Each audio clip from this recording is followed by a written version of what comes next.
মায়ে একা করিনি, আরো ৩-৪ জন আছে খুনি। আত্মীয় স্বজনরা চুপ, কারণ তারা চাচ্ছে এটা ধামাচাপা হয়ে এই পর্যন্তই থাক। এভাবে ধামাচাপা দিয়ে মোটামুটি ওই কবরস্থ করা হয়েছে।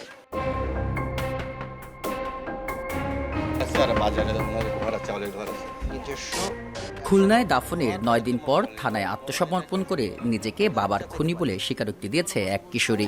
মারা গেছে ওই পাশের লোকেও। রাতের খাবারের সঙ্গে ঘুমের ট্যাবলেট দিয়ে এবং পরবর্তীতে বালিশ চাপা দিয়ে বাবাকে হত্যা করেছে বলে জানান তিনি।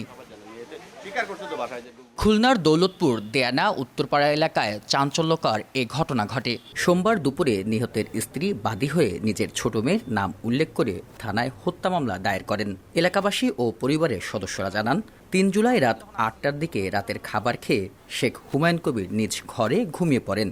পরদিন শুক্রবার সকাল ৭টায় ঘুম থেকে না ওঠায় তার স্ত্রী ডাকাডাকি করেন। কোনো সাড়া না দিলে স্ত্রীর সন্দেহ হয়। পরবর্তীতে পরিবারের অন্য সদস্যরা এসে দেখে নিশ্চিত হন তিনি মারা গেছেন। প্রাথমিকভাবে ধারণা করা হয় হৃদরোগে আক্রান্ত হয়ে হুমায়ুন কবির মারা গেছেন। তবে গোসল করানোর সময় তার বাম হাতের কনুইয়ের উপর 2টি ছিদ্র দেখে সাপের ছোবলে মৃত্যু হয়েছে বলে সন্দেহ করেন পরিবার ও স্বজনরা।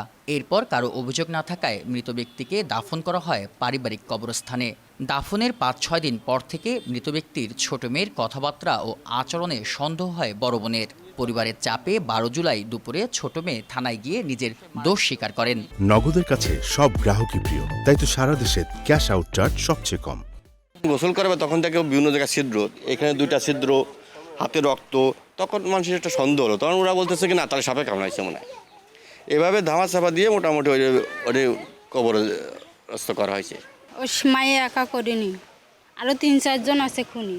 কারণ আপনারা সঠিকভাবে এই খুনিকে ধরেন আর সঠিকভাবে বিচারটা করেন। আত্মীয় স্বজনরা চুপ, কারণ তারা চাচ্ছে এটা ধামাচাপা হয়ে এই পর্যন্তই থাক।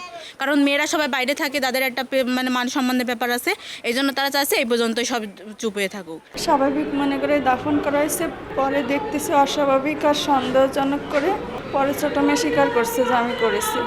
একটু মানসিক সমস্যা আছে তো, বাপ মা যেরকম ছেলে মেয়েকে শাসন তো করে, লেখাপড়া করো, এরমভাবে ছেলেরা নামাজ কালাম পড়ো, এইটুকুই। তবে পুলিশ বলছে কিশোরী মেয়েটি ট্রমার মধ্যে আছে। হত্যায় আরও কেউ জড়িত আছে কিনা তা খতিয়ে দেখা হচ্ছে। পারিবারিক মনোমালিন্য থেকে এই হত্যাকাণ্ড হতে পারে বলে প্রাথমিক ধারণা করছেন তারা। খাবারে ঘুমের ওষুধ মিশিয়ে খাইয়ে পরে বালিশ চাপা দিয়ে তাকে হত্যা করে। এই মেয়ের এই দাবির প্রেক্ষাপটে ওর মা বা পরিবারের অন্য সদস্যরা মনে করছে যে মেয়েটি যেহেতু কিছুদিন মানসিকভাবে অসুস্থ ছিল, হয়তো ও মানসিক অসুস্থতা থেকে এই কথাটি বলছে।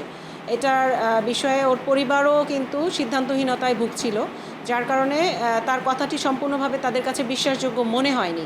একটা পর্যায়ে এসে আমাদের তদন্ত সাপেক্ষে এবং তার সাথে কথাবার্তা বলে, এবং মেয়েটি ভিকটিম সাপোর্ট সেন্টারে ছিল 2 দিন থাকার পরে আমরা সিদ্ধান্ত নেই এবং আমরা জানতে পারি এবং মেয়েটিকে জিজ্ঞাসাবাদ করে আমরা বুঝতে পারি যে আসলেই ঘটনার সাথে মেয়েটির সম্পৃক্ততা আছে কি না সেটাও তদন্ত সাপেক্ষে। ওর কথার প্রেক্ষিতে মেয়েটির মা বাদী হয়ে একটি মামলা দায়ের করেছে। বাবার খুনের স্বীকারোক্তি দেওয়া কিশোরী খুলনার একটি স্কুল থেকে চলতি বছর এসএসসি পরীক্ষায় উত্তীর্ণ হয়। বেল্লাল হোসেন সজল, সময় সংবাদ, খুলনা।